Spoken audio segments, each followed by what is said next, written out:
Alright, so today's venturing project is I've got to do a brake pad change out, and I'll probably do a brake system flush too while I'm here. So I'm gonna do the front brakes. I'm gonna show you guys the driver's side just because it's more room for the camera. This is a 3/4 ton F250. It's got 1-inch lug nuts on it, so they're a beast to get off. Not to mention the truck weighs about 7,000 pounds, so keeping that in mind. I've got wheel chocks on both wheels on the other side for safety. We're not going to have to worry about rolling over ourselves. So I guess let's just get started here. I'll take this wheel off. I'm going to find a jack here real quick. Okay, so this is an I-beam Ford. There's a couple places you can jack these up from. However, the best place I can probably think to raise this up from, I usually like to go right where that bolt is. The only problem I'm going to have with that is once this jack is in here, I'm going to get a jack stand here to support it. So what I'm going to do is I'm just going to get as close to the wheel as I can. I like to go right here where the two of these beams meet up. It's a strong place. We're going to crank it up. 3.5 ton service jack, so we should be adequate as far as that goes. Now when you get ready to place a jack stand, you typically want to go a little higher than you would normally jack something, and there's a reason for that. Okay, so that's up. I'll put our jack stand now.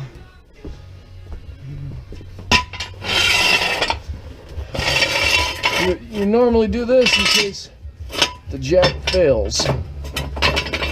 Problem with that is, like, see this? Look right there. I'm gonna have to go right here with it.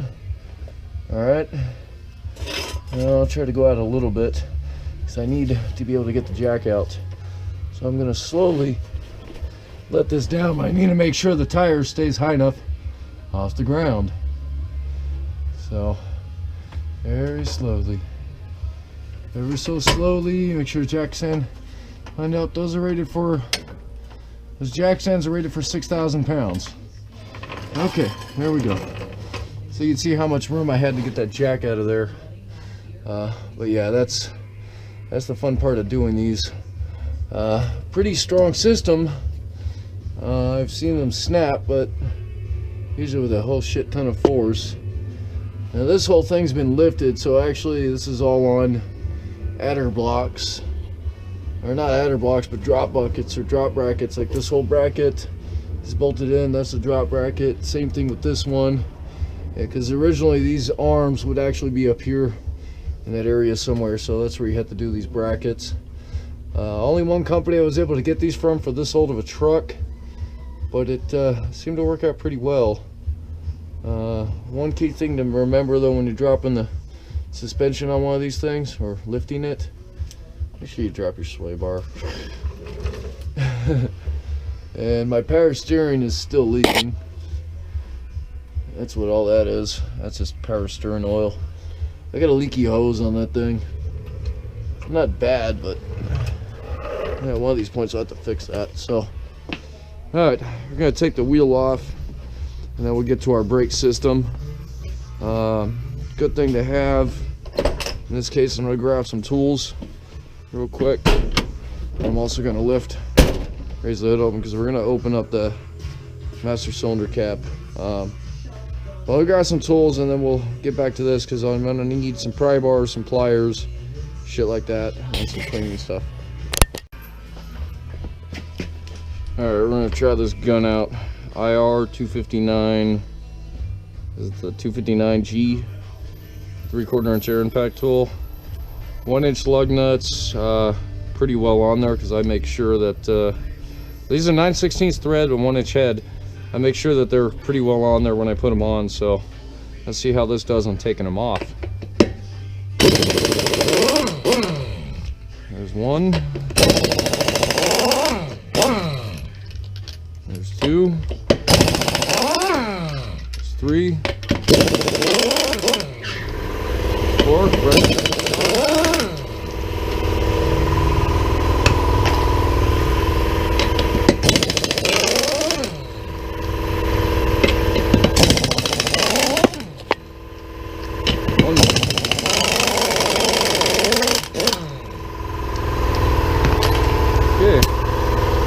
pretty well. I think I was expecting it to be a little more forceful, but I've taken these things off by hand. They're a pain in the ass, so oh, actually didn't do too bad. I think she's doing alright. Alright guys, so I got the wheel off. I'm gonna open up the top of the cover on the master cylinder here real quick. The brake fluid is actually relatively clean in this portion. This is the rear reservoir that's pretty dirty. So I already kind of bled the fronts. However, I'm going to be changing a couple lines too while I'm here, so I'm probably going to have to re-bleed those, but then the rear is going to get bled too. Got my rag. We're going to bleed all that crap that's on the rear cylinders and get them set up with some fresh stuff, but we're doing one at a time here, so. Okay, so these are aftermarket lines I had to buy because of the 6-inch lift kit. I ordered them as long as they are, as you can see how long they are here. They did not, they actually wound up being too long, so I wound up having to zip tie it up. The only problem I have with the Skyjacker lift kit was their springs. However, that is my fault, not theirs, because they did clearly state when I purchased the kit that all the components will work for this truck except the springs. They're too soft for this heavy of a truck. I think it's got this 7.5 liter gas engine of this era, or if you're running the 6.9 or 7.3 diesel, then their springs are not able to handle that kind of weight. That's why there's 1, 2, 3, 4. I believe there's 5 freaking spacers here. That's a big reason for that. While I'm here, I might as well wipe my shock off, all the crap, because I do have that one little power steering leak, and this stupid little hose right here. I'm pretty sure it's just an O-ring. So those things are a pain in the butt to mess with too, which is why I haven't messed with it. I will get in here and just kind of wipe crap off my suspension. Okay, so here's our brakes. Well, actually, it's not. I'm messing with the camera here. Yeah, see, the inner pads they're getting there. I mean, you can see, we find something to point with here. So these little grooves here are the wear indicators, and when you can't see that no more, you're at about there. You can see that mark I made. Then it's time to change the pads. It's close though. I just did a bleed on this for some reason. I had a lot of air in here, but as I was looking at the pads, I decided, well, you know what, I got time.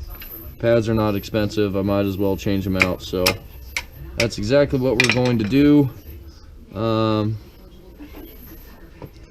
So yeah, these calipers here go on and come off a certain way.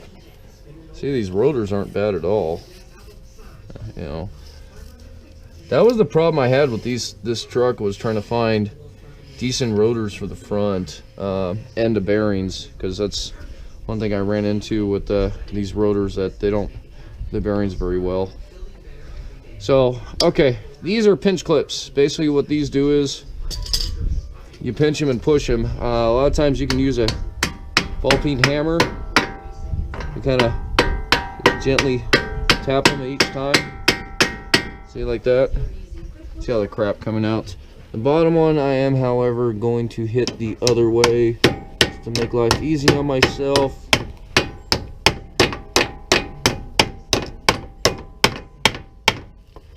If it decides it wants to go. It probably doesn't. No, don't beat the shit out of these things. Just light tapping.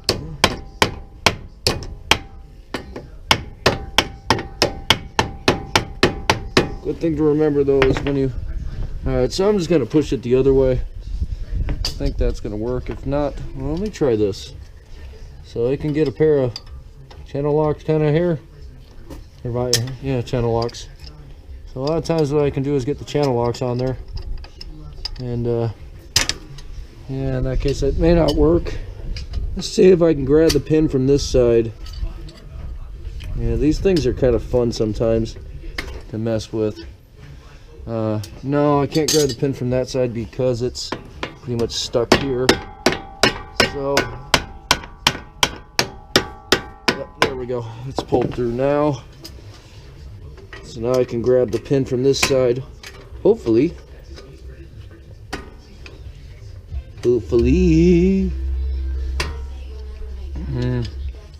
Hopefully and not hopefully, I guess. Yeah. This one's gonna be a little stiff. Oh, before I do this, one little trick I like to do here, and this does tend to help, especially if you can find a spot like so. Okay, so there's this little notch right here. Well, first things first, take this spring retainer out. It's just an anti-vibration deal. So if you get right here on this notch, take your crowbar and you pry. Don't do it on the front side of the pad. Hey, look at that. I literally just filled up that reservoir. Oh god. I'll clean this shit up afterwards. I've got stuff I can use. So, very gently, very slowly. Actually, in this case, there is so much fluid in that I'm going to... Let's just open the bleeder. Okay, well, I had to go dig out my Mighty Vac system. The setup I'm not too really crazy about. I've used this a couple of times, but it's a lot of crap. So, yes, I'm going to use the inappropriate wrench. That way I can crack this valve open. I'm probably going to change these two. The other side, I had an issue with one of them. Yeah, they're 3/8. Yeah, I just chose to use the speed wrench today. Yeah, that one's, for some reason, is going to be a pain in the ass. Okay, so this setup here goes in the little bucket there. You would actually attach the vacuum to it. So what we're gonna do is we're gonna flush out all this shit. Hit our caliper.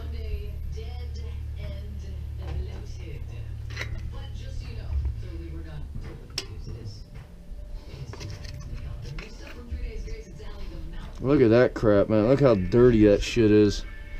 Yeah, I need to do a full-on flush on this thing. Holy shit.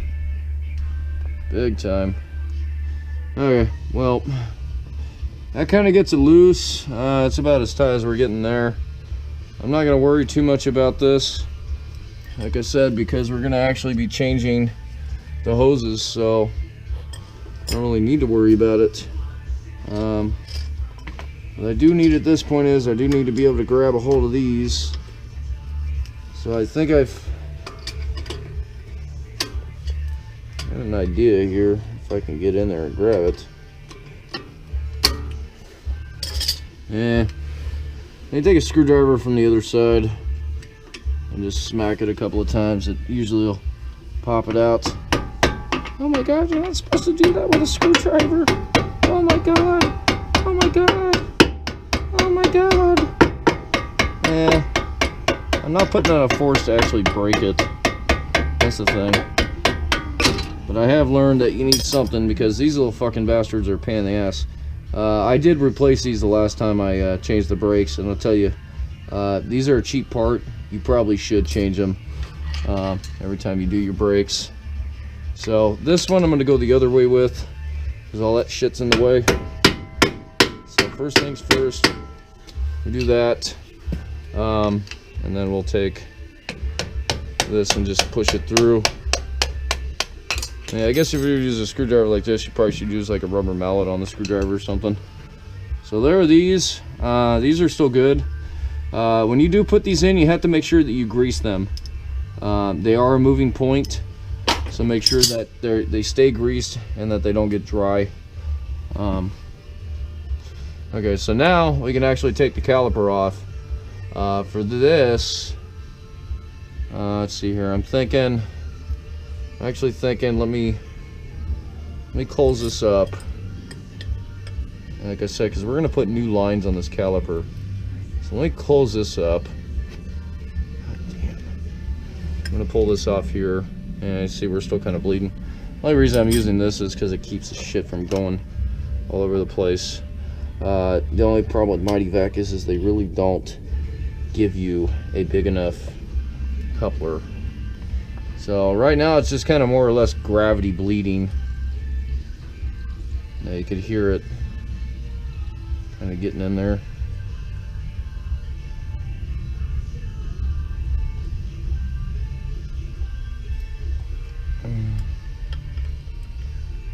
Yeah, I'm gonna get up in here and close this valve.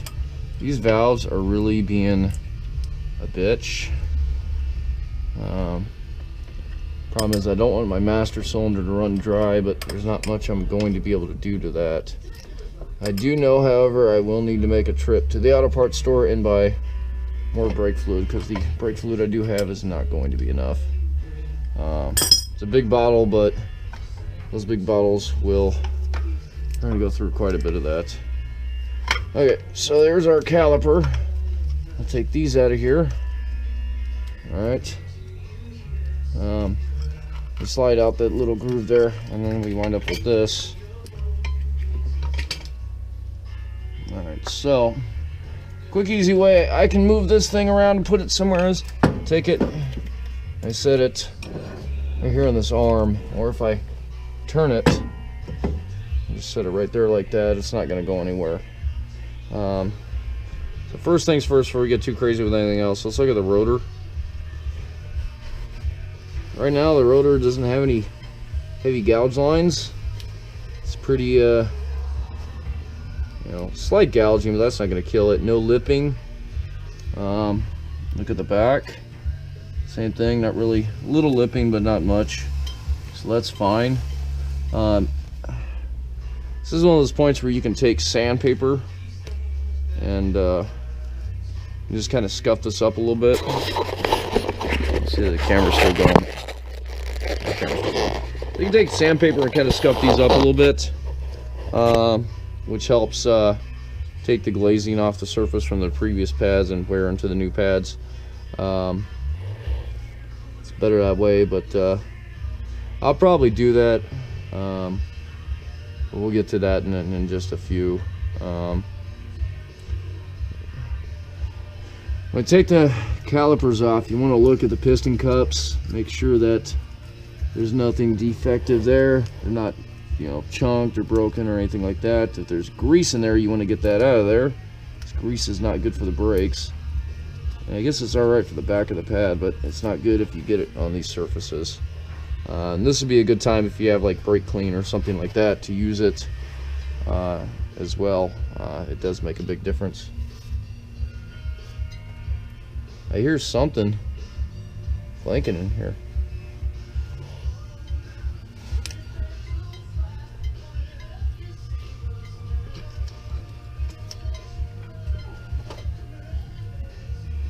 So let's look.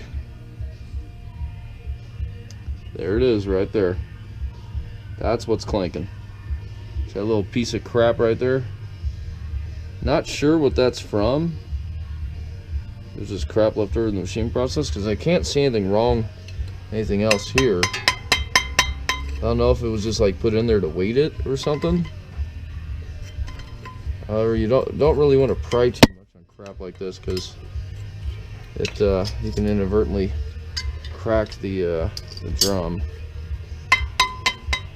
What I will do is just give it a slight tap. Okay, so that's not gonna work. You know what? Let's do this, because I haven't had these off yet. We're gonna pull the hub off, take a gander at it, see how it looks. So you take the screwdriver, just kind of get in between the lip here. There's a little lip here. Just gently get up in there, nothing crazy. You don't have to get all crazy with it. Sometimes they'll go, sometimes they'll be a little stubborn.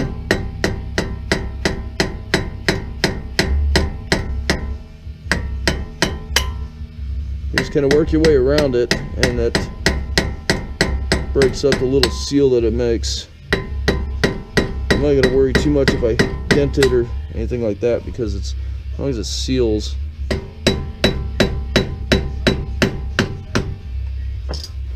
So yeah, like I said, see, like right there I dented it. Now I can kind of take that though and use that to get it out, but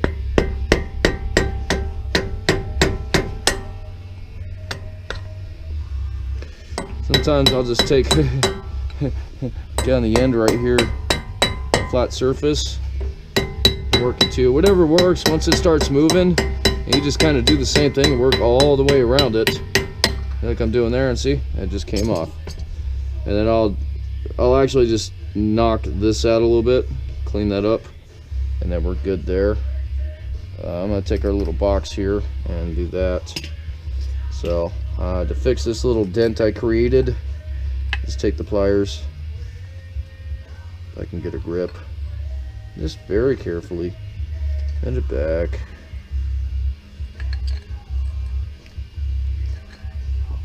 If that doesn't work, you can put this thing down somewhere, you know, like on a soft surface, like on the concrete here, and just give it a couple of tappy tap taps.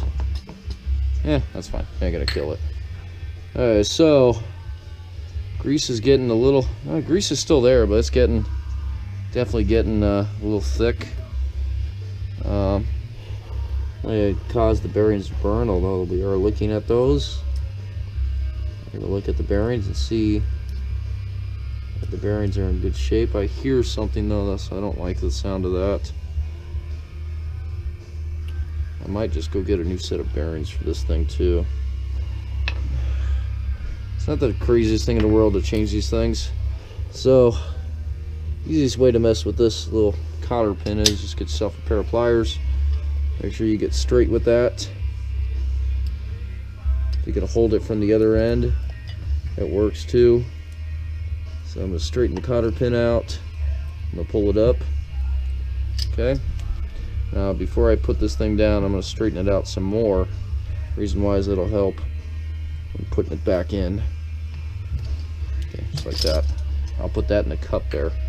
Okay, so we have a castle cover, this little guy here. Put that in the cup. And we have this nut.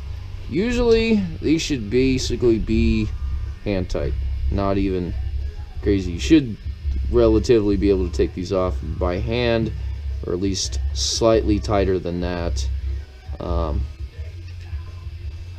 you don't want it compressing the shit out of the hub.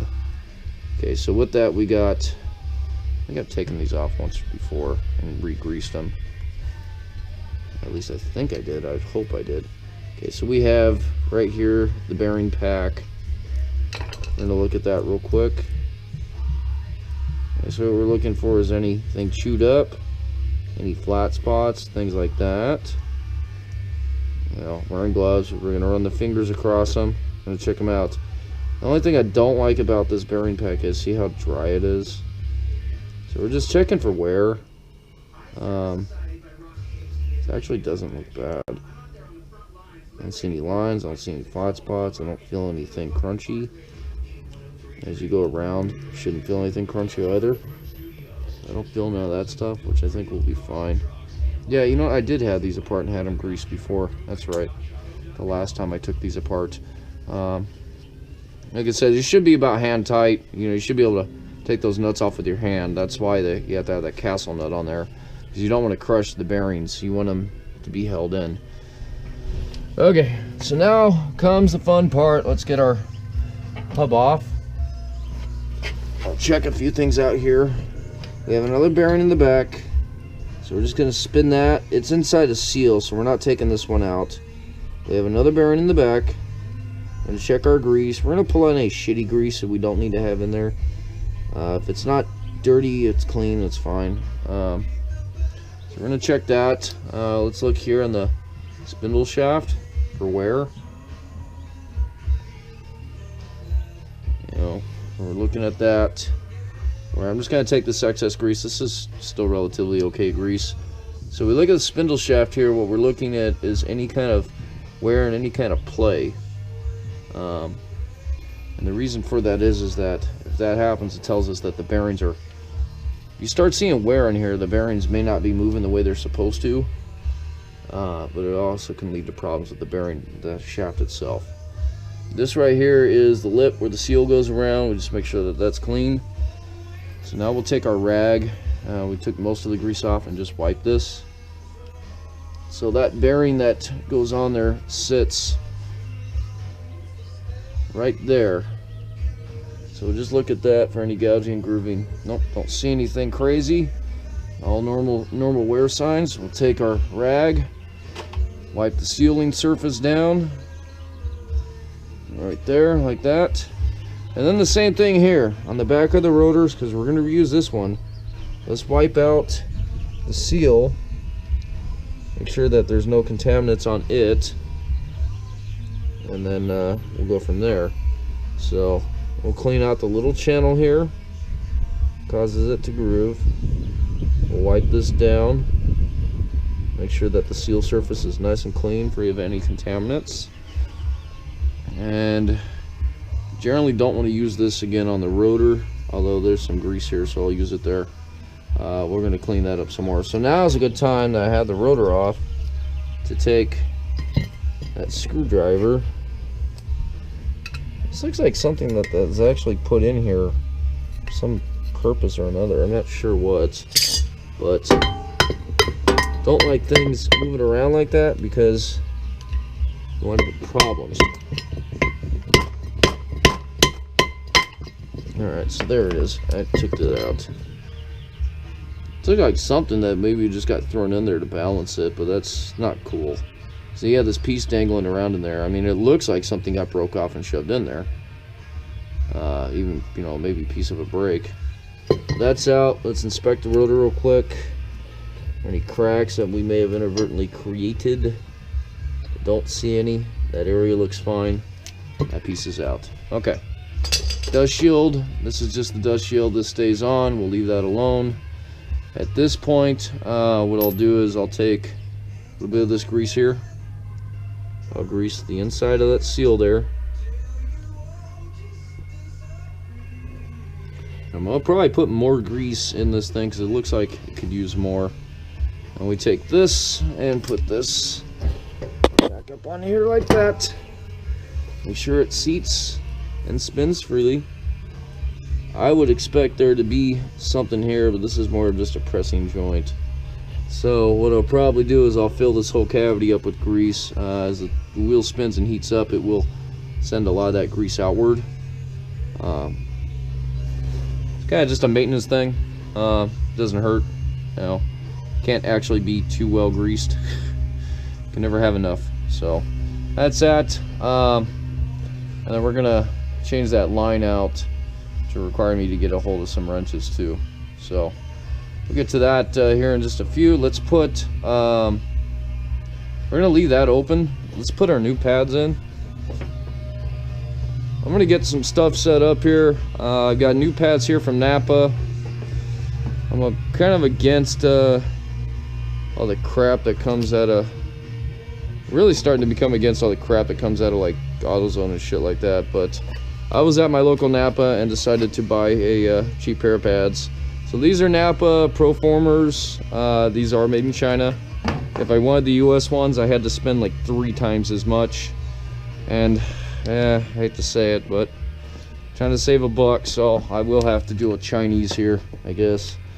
You know what? The Duralast pads that are right there have been on my truck for a couple of years now, and they're made in China too, so I haven't had too many issues. I was looking to do a full hub, you know, change out these rotors and shit, but after pricing everything out, it's like $300-400 in parts just for the front end on this because it's an F250. So these don't have the channels I'd be looking to see. They do have these pads on the back, so you don't have to spray these with anything. Those are the kind of wearing indicator or anti-squeal deals. So what I'm gonna do here is I'm gonna pull this guy off. Just get him out of my way for a second. Okay. We're gonna take this pad. We're gonna put it in there like this. I had to remember every time I get brake pads for this truck, that's the large pads, the big pads. They have two sizes for this thing. The small pads will not work for me. I have to have the big pads. So theoretically these are supposed to go in like this. However, it looks like one side is bigger than the other, which means I need to make sure I get the right side here, and this one is the one that goes here. At least they did that. It makes it easier to figure out what's what. So you put the inside pad in first, then without getting this one all dirty, put the outside pad in. So I'm just grabbing it from the edge here. Outside pad goes in, and then this thing just slides over surfaces. As you can see right now, that's about pretty well tight.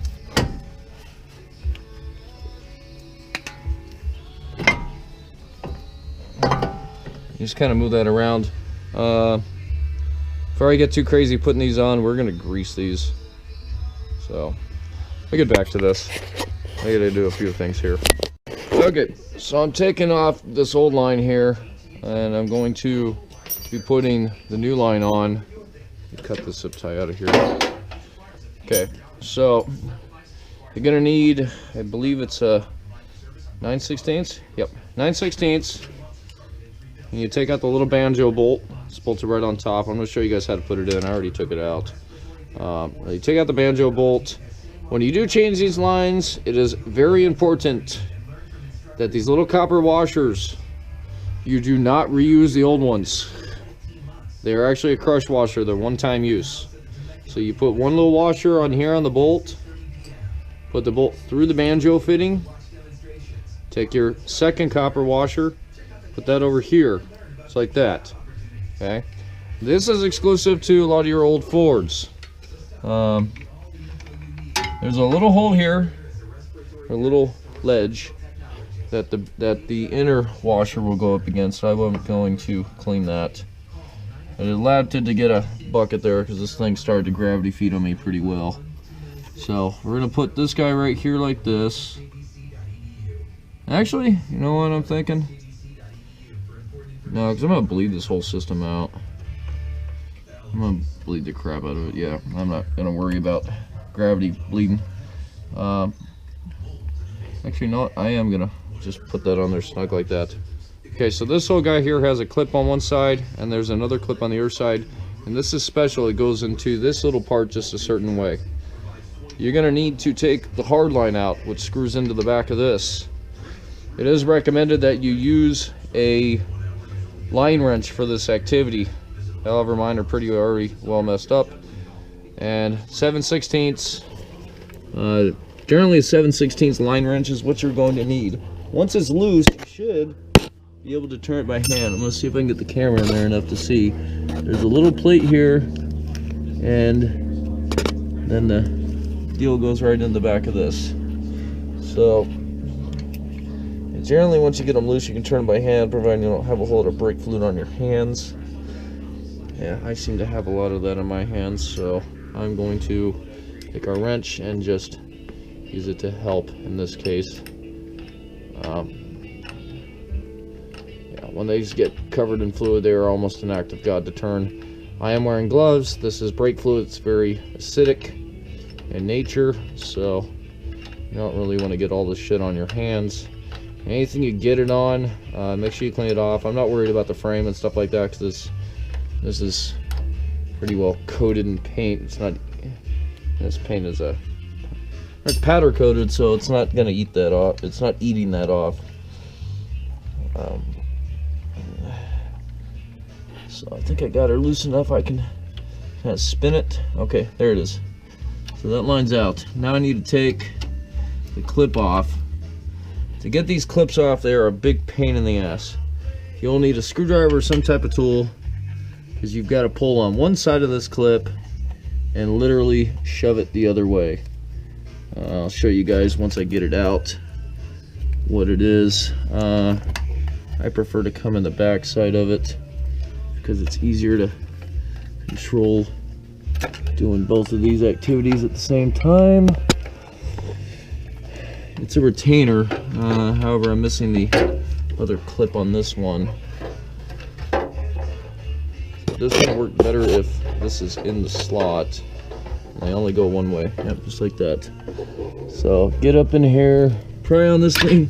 You're gonna have to kind of get really creative on it. These little clips are a bitch. I've seen people make it look real fucking easy. Yeah, I want to see them do it here on my truck, because it's definitely not easy. Okay, there we go. It's kind of locked in there, so now I got it broke loose in a sense. No, I don't have it broke loose because the fucking fitting came off. Great. You know what? I'm not reusing this hose. I have one I'm keeping as a spare. I'm gonna make life easy here. I'm just gonna cut it. There we go. All right, cut. Let's see if I can just wiggle this thing out of here. Watching my hard line there because I don't want to mess that up.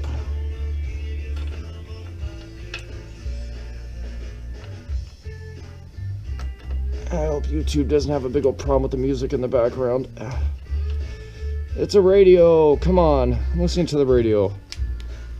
A little something to go on, making things look good. I only get one station over here, so that does suck. Okay, so the way these go is they slide through this channel, and this tab goes right over the top. Problem with that is that you have to literally get up in here and like pry the crap out of this thing, but then you've got to slide it at the same time to get it off there. Alright, well that came off a little easier because it's not behind that big old plate of steel, but that piece of metal there can make it really fun.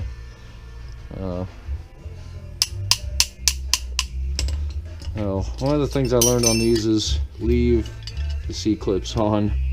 It's easier to try to get this clip in there than it is the C-clip. Okay, so we put our new line in. There's no seal on this side because it's a compression type fitting. There's one side on this that's round and all the other sides have a hex to them. So the side that's round is the side that goes in just like that. Okay.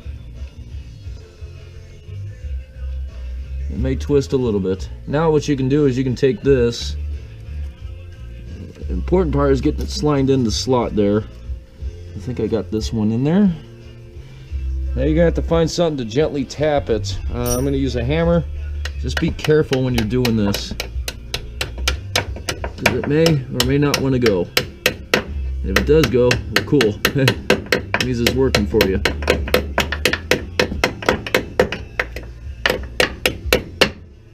Alright, so I got some of it in.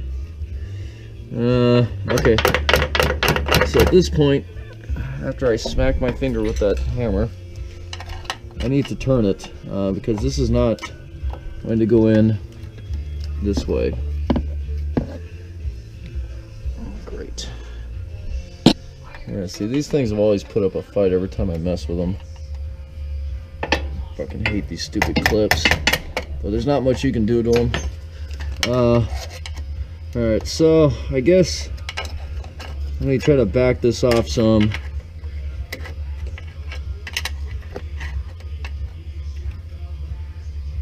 Because the clip has to go over the edge all the way to lock in. It's a retaining lock clip kind of deal. So once you get them in there, the fun part is getting them out. Yeah, see the angle we get to play with here? Let me grab a small little pry bar. Got one right here.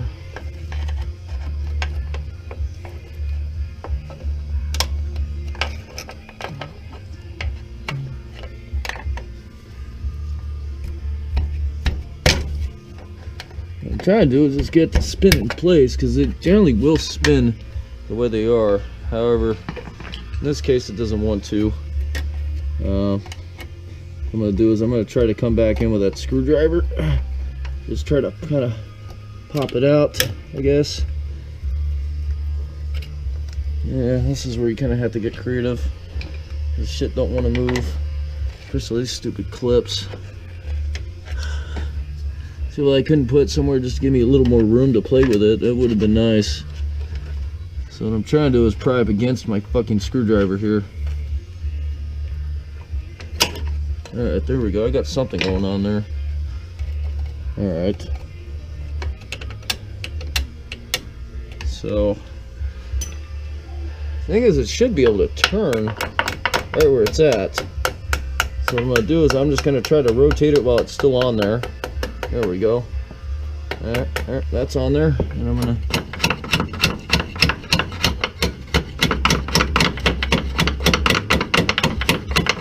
gently try to tap it down so that it locks in there. It's not there yet. It's getting there though. Yeah, the room to play with this is like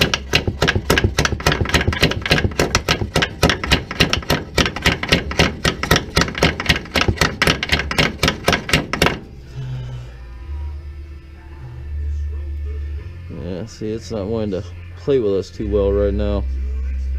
It's getting there, but it's being a bitch. And you're only limited at the tools that you can use for this task. And the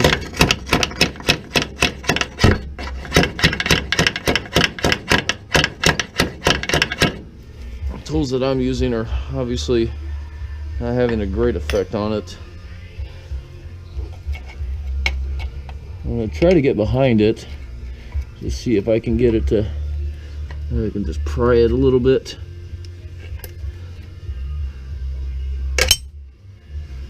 Nope. Alright, so I'm going to have to get creative with this because that hammer is not working. I don't get enough swing room here. You know what? I could probably come from up top. If I can move that panel there a little bit. Yeah, master cylinder's about drying up. It's not a good thing. Let's see here. Where is our wheel supposed to be? Okay, well, we're supposed to be right about here with that. I can see the clip right there. So what I'm going to do is I'm going to put this screwdriver kind of right there on there and work with a little bit of crap I got to work with here.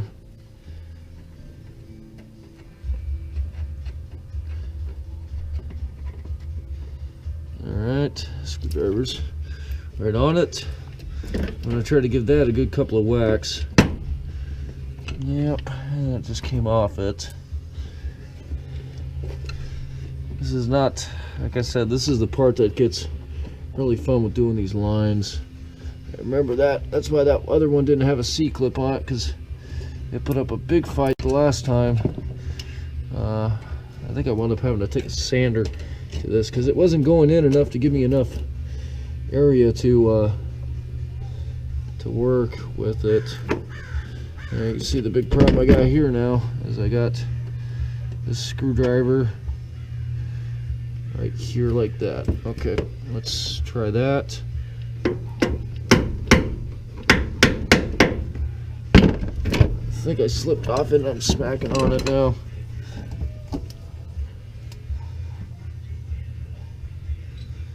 Yeah.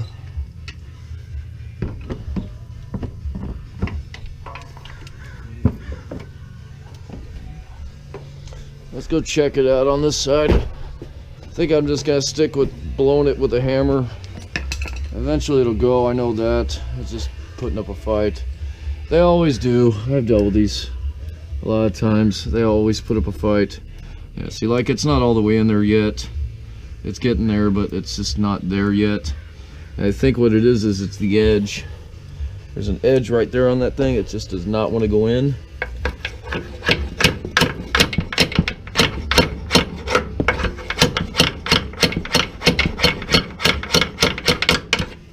So you just gotta kind of mess with it. I mean, it's past the point where I can probably screw the fitting in there. If I can screw the fitting in there, then we're fine. Once the fitting's in there, that will keep it from coming out too.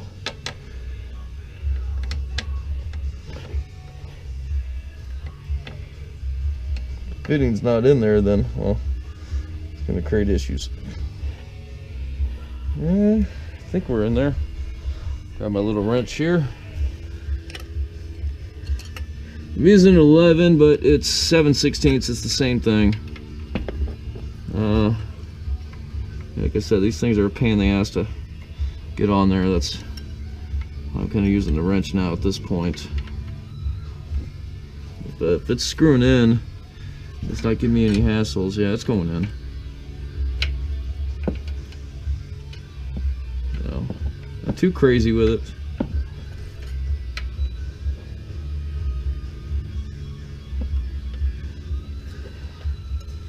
Angled line wrench would be good for this.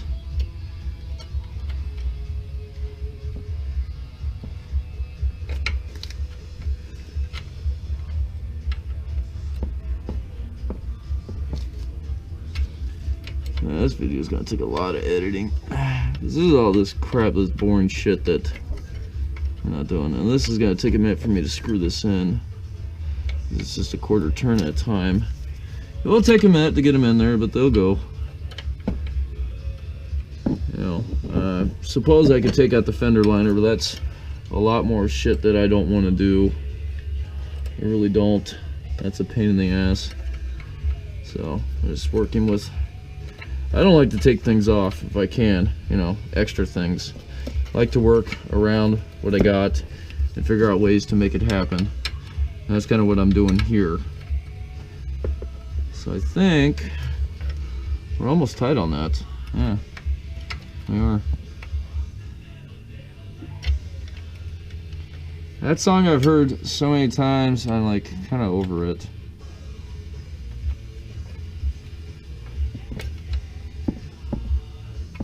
So let me get back onto the fitting. Find a good spot to get back onto it.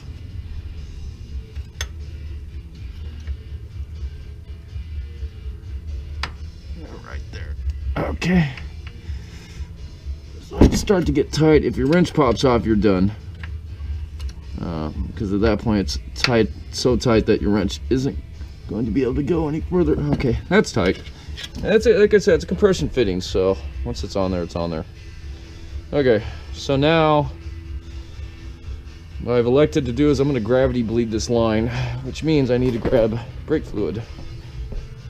And the brake fluid I got is right here. Actually, I got quite a bit of it still. I thought I was going to have less. I'm still probably going to get another bottle of stuff. I just opened this the other day. So what we're going to do is we're going to fill up this reservoir. See how clean that stuff looks going in? You pretty much should be able to see the bottom of the reservoir. I have a tendency to spill shit, so let's cap that off. Okay, so gravity bleed. Basically, it's where gravity does all the work for you. In order to do a gravity bleed on this, though, I'm going to have to, however, open this up and let it go. I didn't tighten it down yet, so we're okay on the washers. What I am going to do, though, is I'm going to take this out of here, pull that one off, and I'm going to let that hang until it starts to flow. If it starts to flow, then we're good. Usually just let them sit for a minute or two. Well, usually they take off right away. I don't know what's going on with this one. Maybe an air bubble or something.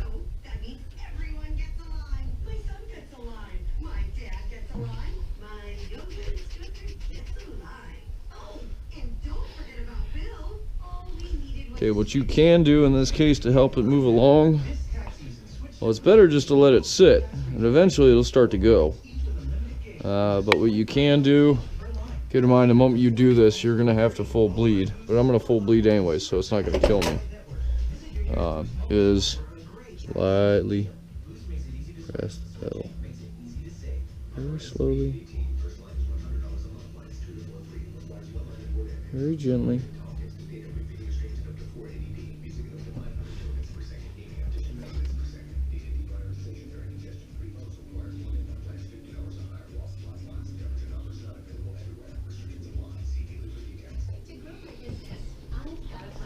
I should have fluid coming through there. Yep. So what that did was that helped get all the air out. Yeah. See how it's starting to pour now? Oh, I did not want to do that. That was a bad idea. Okay, well, Too late. Yeah, I'll take this rag and put that down there and try to contain that. This is concrete. This stuff will etch your concrete. However, it will clean the shit out of it too. But I don't want it running all over the place. That's my bigger problem. So I'll use that rag there real quick to clean that up. Okay, can you see it's pouring now? That's where stepping on the pedal kind of helped. Now we're going to take our fittings here. This is a banjo bolt. What it is, it's a hollow bolt. It's got threads on the outside, a hole through here, and then little holes on the side, and that's what goes through the end of this right into the brake caliper. So we're going to put that through there. Okay. Very carefully as we make a mess all over all this shit. Remember, we're lower than the master cylinder is right now, so we should be alright. We're going to put that bolt into there. Wipe our hands off here real quick. Grab this socket. Use it so that we can start to thread the banjo bolt into place.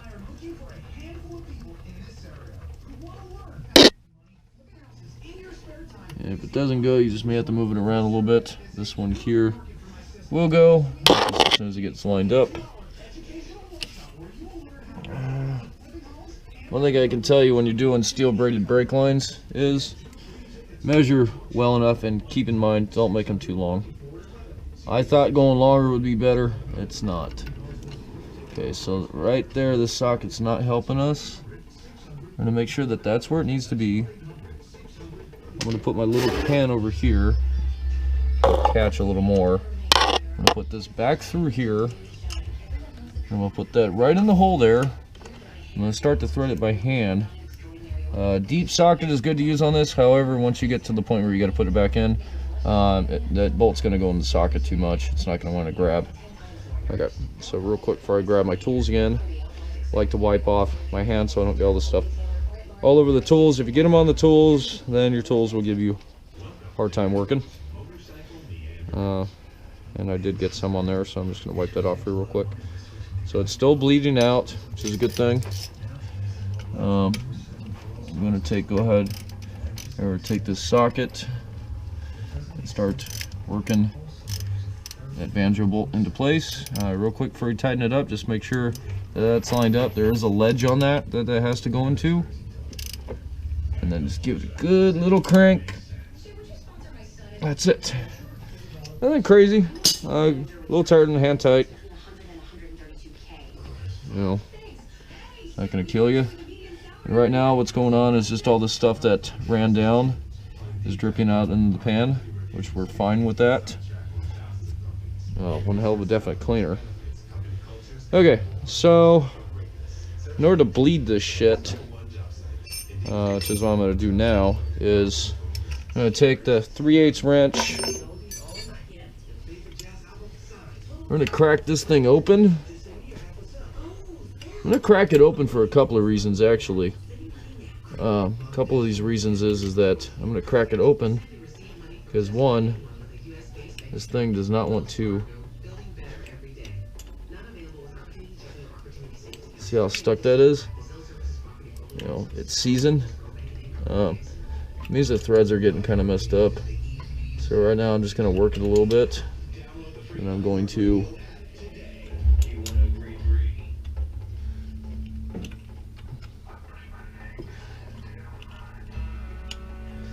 so what I'm going to do is I'm going to get it to the point where I'm going to crack it. Okay, grab my rag here again. I'm going to real quick wipe off this area, make sure I didn't get anything on the pads. Don't want the shit on your pads. Okay, so now I got two options here. I can get in there and go ahead and pump that pedal a whole bunch of times and then put something on there. I've done that plenty of times. In a pinch, you can bleed these yourself by pumping the pedal and putting like a jack handle or something in between the seat and the pedal. But since I'm here and I have the tools to do it, I'm going to use this system. This is a vacuum bleeding system. So what happens here is we take this pump, any one of them, it doesn't really matter. I'm going to use the one without the, I'm going to use the one I got here that doesn't have the, whatchamacallit.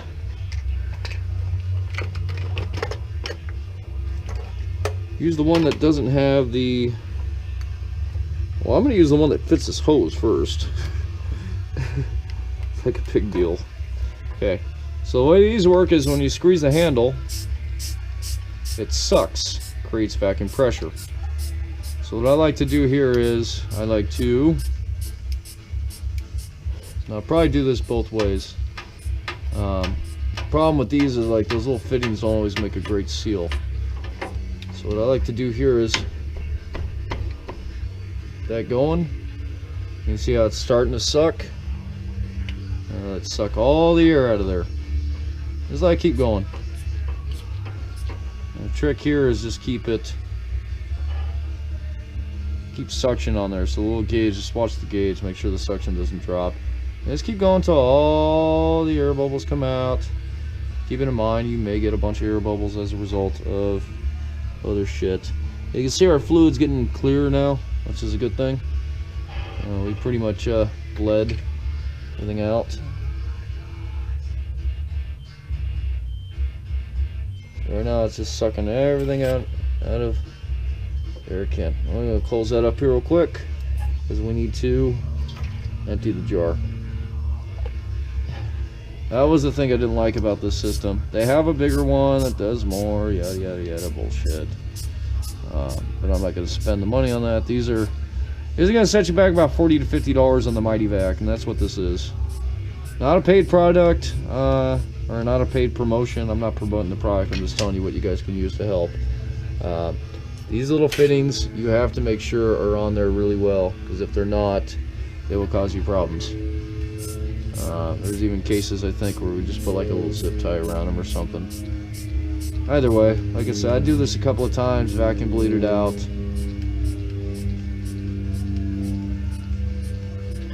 Okay, so we got some vacuum pressure there. So now we're going to crack this open again.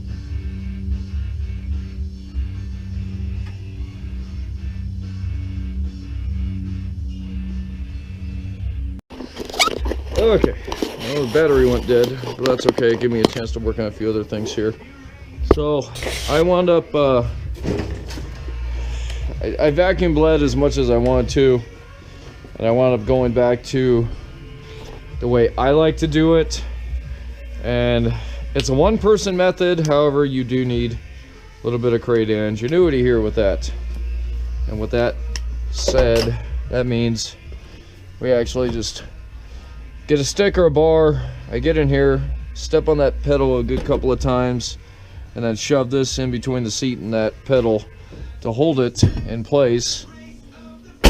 Get out and crack the valve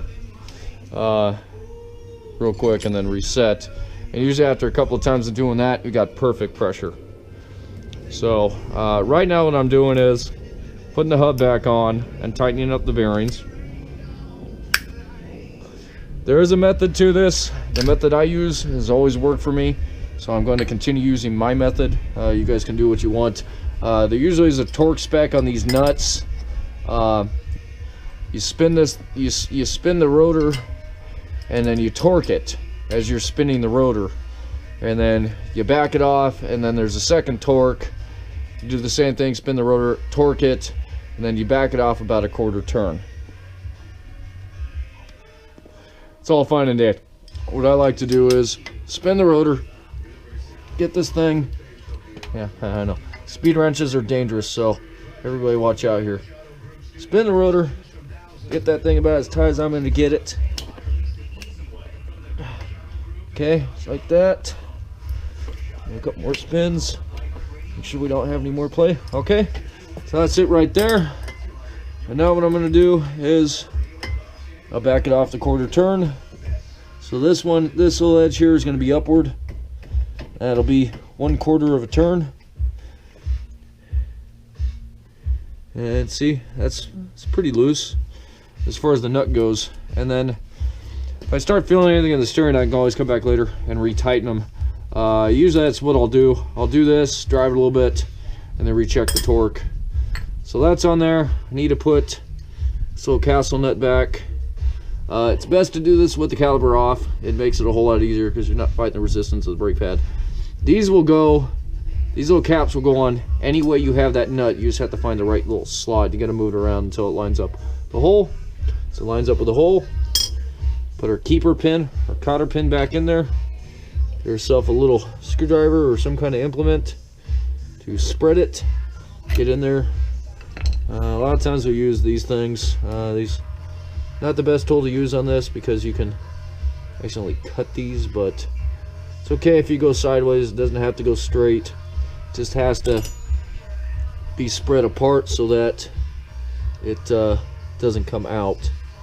That's the whole reason you spread these little ends here. Yeah, pliers tend to work a little better. I'm going to use my little trusty channel locks, so that way I can just get this done a lot quicker. So grab these. One of these is usually a little longer than the other one is. Adjust these to proper sizing so I can use them correctly. Yep, and that way I can push down the head and grab this end at the same time as it slips off. And there we go. Just got to bend the one side up. That's good enough. Okay, real quick I'll clean this up. If I choose to want to spray another coat of black on here, I can. I put some more grease in there. Never have enough grease inside these things. That's always been my opinion on it, at least. Now that little dent I made, I still want to get that out. So I think what I'm going to do is I'm going to set this up here like this. Yeah, not the best idea, but it's not, I don't have to be so hard on it either. This is where ball peen hammers come in. Not the perfect in the world, but it will work. So now we just get light taps, light taps, light taps, light taps until we're seated. Just kind of work all the way around with those light taps. That's just a dust cover. Okay, so that's in place. Now, before I put the caliper on, one other crucial thing that needs to be done is these channels, A, need to be clean, and B, need to be greased. It's a moving part.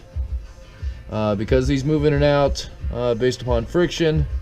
Well, when you apply the brakes, it puts pressure, but when you release the brakes, it's just the momentum pushing against it that's pushing it back out, and if it binds, that will cause you a problem. So a little grease can never hurt. A little lube doesn't hurt nobody. Trusty grease gun here. Going to grease, put a little dab here. You need a lot. I don't want to get crazy because you don't want it on the brake pads or the rotor. You don't want any oil or lubricants on the brake pads or the rotor. If you get the stuff on there, clean it off, use a rag, wipe it dry, and then if you got to, use some kind of cleaning product there on that to help as well. Okay, so now we're going to take our caliper carefully, and I'm going to grease this bottom here real quick. Yep, we're going to wipe that because there's brake fluid in that channel, and brake fluid and grease don't work well together. It's just remnant from the bleeding. I'm going to wipe the back of this pad off too. Hey, you know what? Yeah, I'm going to wipe the back of that pad off. Okay, and I'm going to give a little squeeze on the trigger here while I'm holding this.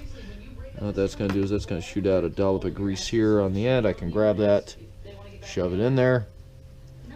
Make sure I'm not feeling any particles there. Okay, that looks good. That's good enough. Because I'm going to put some on. I'm going to put some on. Ho ho ho! Thank God that did not wind up in the bucket of brake fluid. I did not want to see that happen. Yeah, this can be a little fun. Alright. Yeah, you don't want to get any grease or oil on these pads because the contamination factor there kicks in. Alright, so these have little tab channels that need to line back up. That's why I'm not using my fingers here, because my fingers have shit on them, but the palm of my hand doesn't. So I can actually grab on the tab right here. A little bit of dirt, but that's fine. I'm going to line that up there, hold that in there, while I take this and slide it over here like this. Hopefully it's compressed enough and doesn't want to give me an issue If it does, well, then we're gonna have fun with that. So I'll start right here on the bottom edge. Yeah, I think, oh, no. I was gonna say, I think I'm gonna have to compress, but no, I think I'm gonna need the pad right there where it's supposed to be. Now, if it doesn't go in, it's tight, the pads aren't spread enough, then you're gonna probably have to compress. But in this case, no, we're good. I just had to get it lined up. It's kind of a tight fit right now because I did just bleed them. So it did size the pads up to the rotor. I'm gonna, however, take this and just re-wipe that back edge there. Okay, so we have a top channel here. We have a bottom channel. Let's make sure they're both lined up. Okay, and we're gonna take our pins. These lovely bastards. Pack of 2 of these things, I think like $7-8. You look at the rubber. If the rubber starts cracking on these things, or it's starting to go bad, change them out. They're a cheap part. And then same thing. I'm gonna do the same thing on these.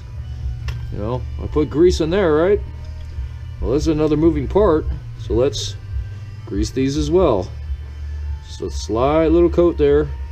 These little tabs are actually what keeps them in. That's what you have to press when you pull these out. And the same thing. Y'all wondering that red hammer there, and I'm sure everybody's probably noticed it's snap-on. I own a few snap-on tools. I fell into the tool truck tool truck mania years and years ago, and had inadvertently spent a lot of money on the snap-on truck. I have since learned never again will I do that. You can get decent quality tools at a much cheaper price than going to what we like to call the tool truck rapists. No, I'm not slandering the truck, but they rape your wallet. That's what I mean by rapist. Okay, so these, just take them with a little hammer and just start kind of popping them in there. You want to line these up though, so that they go in there easily, otherwise you're going to have issues. You may have to give it a good whack to start it. Just like that. See, there you go. And just make sure you hit evenly, because it's just rubber holding it in the middle. If you hit one side or the other, you could inadvertently cause it to move and actually break the rubber. So it's in there. Once it goes all the way through, and I just like to kind of pound it till it's about flush. Yep, just like that. So the tabs are already locked into place. We're good there. I'm going to wipe just the ends here, the excess grease. I'm going to do the same thing on this one. I'm going to put a little grease on it.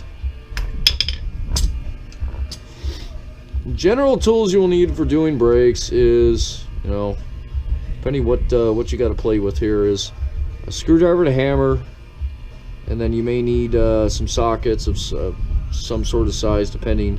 These brakes are held in with these pins, so this is where the screwdriver and hammer come in, because I can kind of just push them through a little bit at a time there, and it works.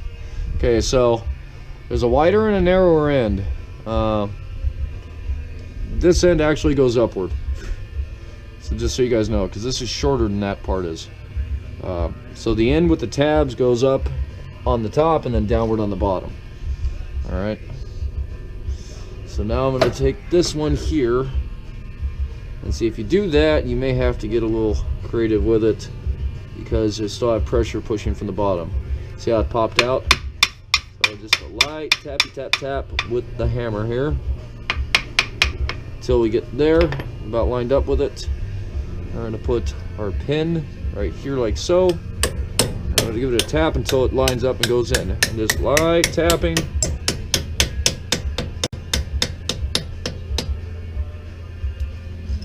That is an old song, but I like that song. That was a good song. Burning Ring of Fire. Okay, so we got our brake pads on this side. We got a new line in place, new shorter line. The long lines were a problem. I actually had one blow out of me on the other side because of that issue. Probably need to go on there and try to retorque that pitman arm. And all this is from that leaking power steering pump. So, while I got the wheel off, I'll wipe it. And it hurt nothing to wipe shit off, clean it up. this is what happens when you got bigger tires. You start rubbing on shit like that. You know, sway bar arm. Okay, so we're done on this side. A little bit of leaking fluid here. It's not a big deal. It's just resin from what came out of the master cylinder here, and make sure we're still topped off on fluid. And we are towards the end of the bleed. I actually don't have to dump that fluid out as long as I contain it in a clean container. And then I just pour it right back into the master. Make sure our rubber seal is in place there. Put that guy on there for right now, just close that up. Process is going to be the same on the other side. I'm just not going to video record the other side. And see, that's a lot better. A lot shorter, it's not hitting the wheel. The problem with that long hose was it was hitting the wheel. I didn't like that, so that's where we had issues. Let me put this crap back in here, close this up, and then we're going to put the wheel back on. So we're going to do that next. Let's move all of our tools out of the way here. Let's throw that thing in there. Old brake pads, like I said, these weren't too bad. These little lines here, that's what I was trying to talk about. If I can grab a screwdriver, just kind of clean them out a little bit. So these little lines here are actually the indicators. So when you're looking at it from the outside, you're seeing it like that. So when it gets to be where these lines are flush, then it's time to replace your pads. So you can see mine were pretty close. Well, not close, but they were getting there, because there's a difference between a new pad and an old pad. You can see a big, almost about halfway. Usually I think when you get to, is it like 50% or something like that on those, you're going to be there. But we were getting there, and then these, you know, you can see these pads have got a lot of crap built into them. I can never stress enough how cheap it is to do brakes, or to replace your parts, as compared to having them fail. When your brakes fail, and this is why I say brakes are cheap, you can kill somebody. You can't stop, you might even kill yourself. So for a safety item such as brake pads, it is really cheap to just replace the fucking pads. If you do it yourself like I'm doing here, I think I bought these pads for $40 from Napa. You can get them cheaper. Actually, I'm going to save these ones. Why am I going to save these ones? I'll tell you why I'm going to save these ones. Because Duralast has a lifetime warranty on brake pads. As long as you bring them back, which is why I'm going to save them. Why? Because I'm cheap. I will take them back and get them replaced. That's it. You know, it's in a nutshell. Well, I keep buying. If they offer a lifetime warranty, then obviously I'm going to take advantage of that warranty, or I'm going to utilize that warranty. Okay, one thing I forgot to put here that is kind of key on these is this little piece.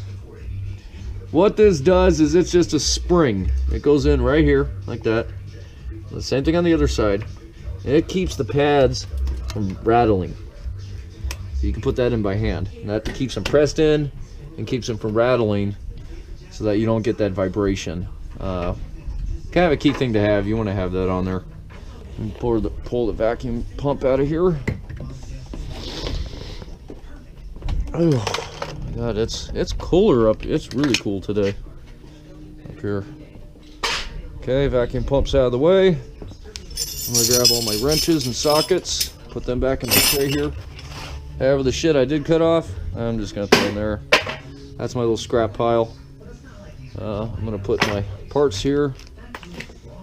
I kept these for a reason. You guys ever get road service by AAA? They give out water in the summer times or the hot times, just to keep people cool. You know, it's kind of a good thing, I guess. I got towed a few times and kind of hit or miss on that, but I think it's a nice thing for them to do. You know, usually in the summer times when it's hot, I guess they do it more. You know, I drive old trucks, so you got to get them towed every now and then. They do break down. Wire brush is a good tool to have too if you're messing around. I didn't need it on this one, but it is a good tool to have. So I'm gonna drain this out here real quick. I'm gonna chuck this I'm gonna pull the copper washers out because they'll go in copper scrap. Then I'm gonna chuck this line into my scrap bucket, my scrap metal bucket right here next to me. Just so it's out of the way, out of there. And throw that there. And then what I'm gonna do is, this old stuff is, I'm gonna put it in a container and we're gonna get rid of it appropriately. We don't want issues. So let's put this stuff here. These tools back in here like this so I can carry it around to the other side. Alright, so now what needs to happen is I need to put the wheel back on. Put that right there like that. That rag there like that. 3/4 inch impact gun. Alright, now we're going to see how she works to tighten up. Actually, that's why I got the wire brush too. Okay, so when you're going to put the wheels back on, you're going to put wheels on, check your hubs. Make sure that you don't have a lot of rust buildup. The reason why is because you don't want that to affect your wheel balance. Rust buildup on hubs will actually do just that. So you see I got a little bit of crap here, a little bit of corrosion, a bit of rust. I got something right here, right on there, so I'm going to kind of put that up. But I'm going to clean this real quick before I put the wheel back on, so that way I don't have that issue. Any kind of wire brush will work. I'm going to get a different one because this wire brush sucks. Okay, I gotta find a different brush. I didn't like that one. So yeah, just brush these off real quick. Get yourself a wire brush since you got the wheel off. It don't take more than a few more seconds to mess with it. Go around the hub, the surface here, and make sure that you get all the contamination, or at least brush as much as you can, just to get all this crap off there. And then, you know, there's a few spots here that have some really heavy shit, like right there. I don't know if that's just paint or what the hell that is. Take a screwdriver and you can hit those. I'm gonna do that real quick because you want the wheels, when you put them on, to be seating up flat, flush, with no kind of crap in the way. Like right there's some shit. And just go around real quick. Hit it with this on the stuff that didn't come off the wire brush. You know, anywhere you see crap, like right here, some more shit. You know, hit it with that. Do a little, you know, double check with your wire brush. This makes a big difference, and you'll feel that when it comes to wheel vibration. And then the same thing on the back of your rim. Don't forget that you got the rim. You clean the hub, you should clean the wheel too, right? You know, I have aluminum wheels, so this is a good thing to do. However, because you got aluminum versus steel and all that shit, what I will do is I will, fucking what was I gonna say? I'll put a little bit of coating of grease back here, actually. Just a slight one, just to help dielectric it. Let's see, like all this crap. Doing all this shit off the wheel. Sandpaper works. You just get really good with the wire brush, I guess. Like, you can take the wire brush and do that too. Takes off some of the harder stuff. But, you know, get in there and get some of the shit clean. Probably got to take some sandpaper to this one a little bit, because I think there's like a lot of crap here that I just don't like. And I already got enough shaking on this truck as it is. It's an old truck. A lot of new suspension stuff though. So I'm just gonna take the screwdriver, go over this shit real quick. Any big stuff that wants to flake off.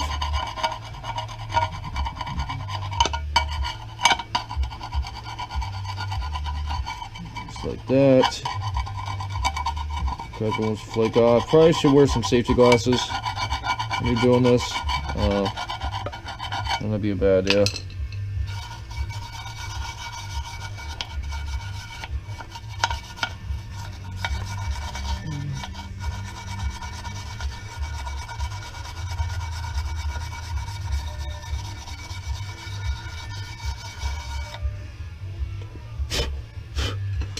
Yeah, see, like the whole inside of the rim, this is all brake dust. Alright, well, it's probably not a bad idea just to hit that with a little brush too. Scrub it out, because all that shit adds to your wheel balance as well. You know, theoretically, when they balance your wheels, they should be cleaning them before they balance them, because they're balancing it with all the dust and crap on there, and that affects wheel balance. And I get mine done. I get mine done the way they're supposed to be. However, I'm not quite understanding why there's so many fucking weights on this wheel, why they needed to do so. But they did. They felt the need to. So, yep, just take that brush, go a quick coat, add some old weight material there. I'm not going to blow it because this stuff goes everywhere when you blow it. I am going to tap it. Okay, so real quick, what I like to do now is I like to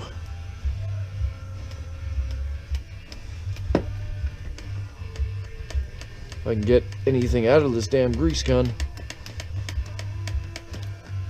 I'll take this, and what I'm going to do is I'm going to put a very, very thin coat right here on the surface. And the reason I'm doing this is because I have aluminum wheels, and aluminum and steel like to eat each other. Very not cool metals. You get corrosion to basically that attacks in between, as I'm like running out of grease here. Actually, I'm not running out of grease. The problem with this grease gun is, and I'll show you right now as I play with this, is that grease actually went past where it was supposed to be. So let's do this. Like I said, I'm just a very light coat of grease. Preferred grease to use for this is dielectric. However, I've learned from doing this a lot of times, any grease is better than no grease. So if you don't have dielectric, well, then put something. If you got steel on steel, then it's not a big deal. Just clean the rust off. You know, if you got the steel rims, but if you don't, you know, it's really a good advisory to do this on aluminum. Like I said, because of the corrosion factors. You can see like some of the blue stuff that was right there on this hub was actually the electrolysis corrosion between the two metals. And then of course we got the rust. So this will kind of help keep a lot of that down too. Alright,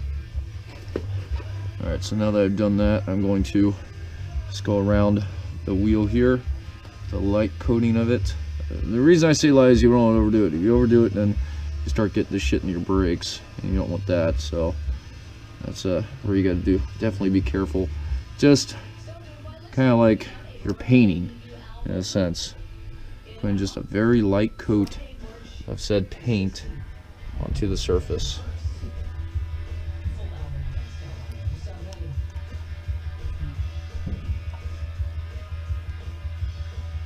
And believe me, you can work this stuff around a lot. A little bit goes a long way.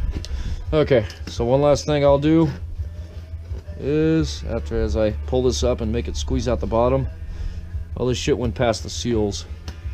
I will put some of it on to the threads.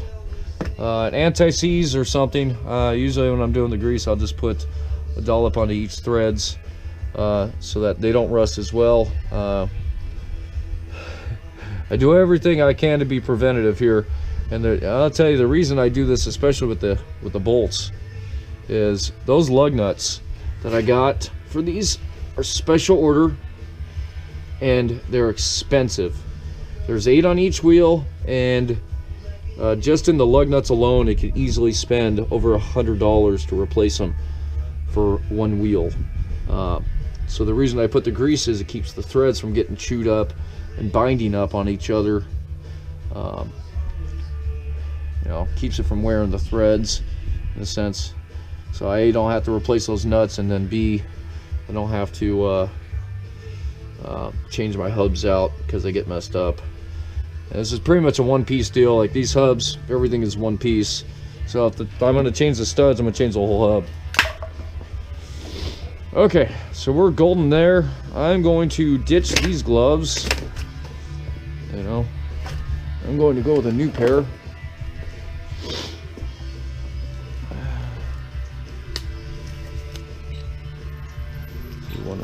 One hell of a long video. Okay, take our wheel. I think these are aluminum. These aren't as bad as some of the wheels I've changed. I've changed wheels on pickup trucks. They're actually smaller tires, but fucking heavier. Okay, so now we line it up. There we go. Alrighty. There we go. Now, first things first, these are what they call duplex mag lugs. So they actually seat up against this edge, and then this is acts as a spacer and goes in between the wheel. You'll see right now as I do this, because what I'm gonna do is I'm gonna put one here and one there. Okay, so now I need to take my crowbar and I need to gently lift up on the wheel as I'm rotating one of these and get them started inside the slots. If you don't do that on these wheels, they will chew up. Now, so 2 are in. We're gonna put 2 more. I'm gonna go and we're gonna well, before I impact anything, I always hand start. I always get them on there a couple of threads, and the reason why is because if you go to just straight put these on with an impact gun, you can cross thread them without even knowing, and the force of that impact gun is just gonna shove it in there, and then the next guy that has to come change that tire, or you got to come back later and change it, so you're gonna find that you cross threaded them and then they rusted together and they don't want to come off, and you'll start snapping or breaking studs or chewing up lug nuts, yet again costing money. So the whole idea here is to save the money. Okay, so I guess, I mean, I could have put anti-seize on these too, but that's fine. Okay, so they're started, they're inside the holes they're supposed to be. Let's take our impact gun and let's do this. I'll turn the air on.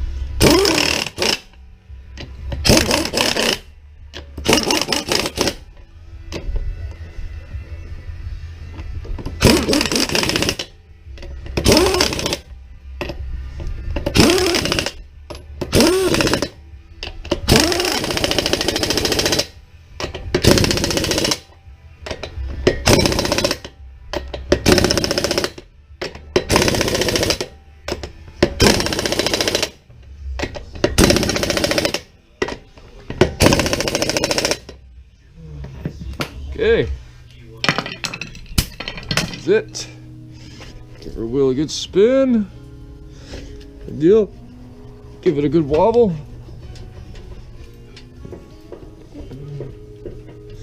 Now that's just moving on both sides.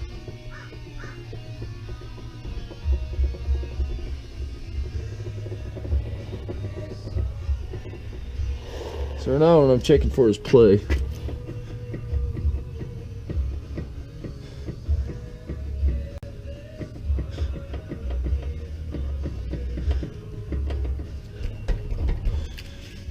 So that right there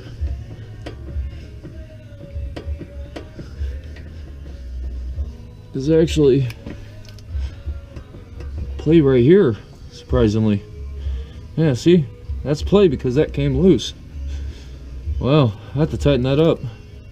Or not, because it's all the way fucking tight. Really? Holy shit. Alright, try to tighten that thing up some more, I guess. But even that. So, alright. I'm standing looking at that.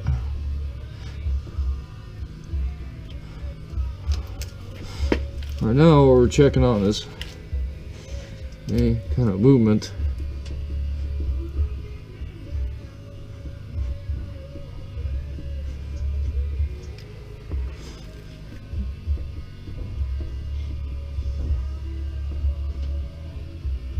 Yeah, I may have to recheck that.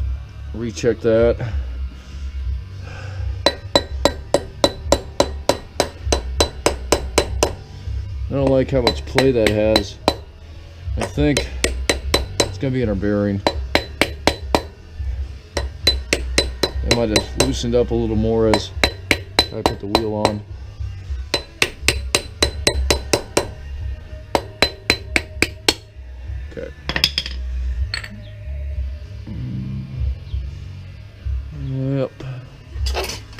this is where we've got to take that and do this with it. Now if these give you a hard time, you can always cut the bottoms of these, cut these off, and then pull it straight out. All you gotta do is just get a new one. These little parts are very cheap. Okay, like I said, pull it out, and then we take this and be real nice with that.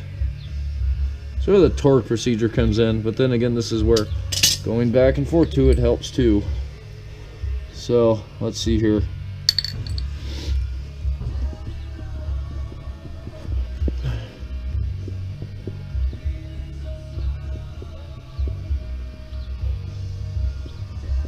I think it's a kingpin. That's not that.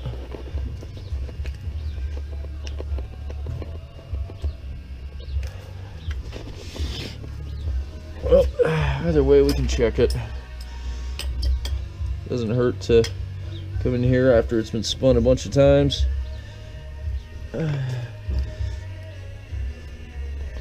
Yeah, sure. See how tight that is?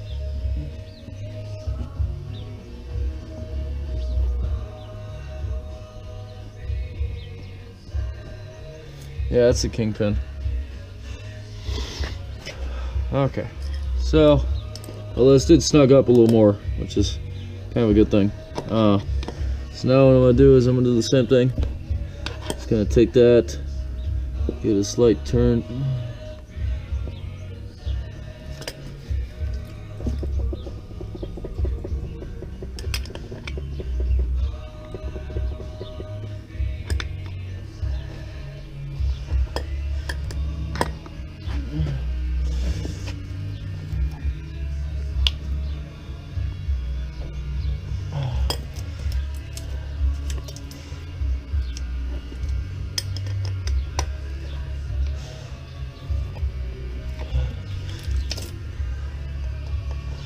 Alright, so these are actually going to get looser as we go, so I'm just going to back it off that much, and then that's it.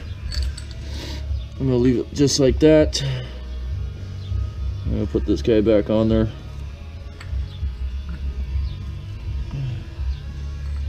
Alright. Then again, this is also the reason whenever I do hub changeouts and stuff like that, I change bearings too, because it keeps you from having issues. Okay, so put a little pin back in there. There we go. Well, same thing like we did before. We'll just grab one side of it and grab the other, and as long as it doesn't break, we're okay. If it breaks, taking it out, put a new one. Okay, so there we go with that. Checking our cup here, checking that edge. Remember, I had to kind of try to find that out. Hey, you know what? Get over here with this. I'm gonna try to fix that a little more.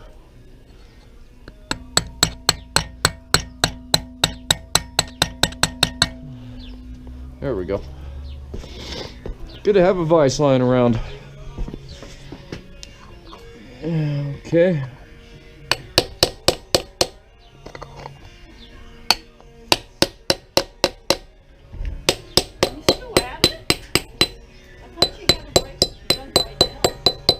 Oh no, I pulled the hubs off too. Where are you going now? Done with this side, just wrapping it up. This side's done. So how many sides do you have to work? Do the other side, then I'm gonna bleed flush the back. Okay, we're done with this side. All that play was just a slight bit in the kingpin, as well as apparently that connector there for the steering is starting to kind of fail on me. I need to replace that stupid thing. The thing was kind of fucked up the moment I got it. Yeah, their last part. What can I say? Okay, so now I'm gonna lift this up. Get back here. Alright. Yep, not the most safest thing in the world to be going under it, but Got to get that jack stand out. Okay, I'm gonna set this side down. Alright, that's a done deal. Let's get the other side here.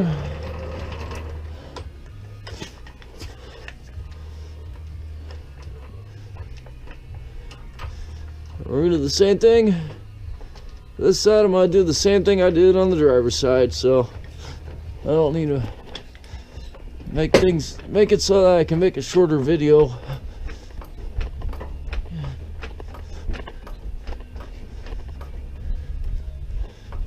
I'm gonna cut it out here. Alright guys, well, those of you that joined in to watch this long boring ass video, thanks for watching, and I'll see you guys on the next repair. Go fix something and get dirty. So you ain't having fun. Yeah, buddy.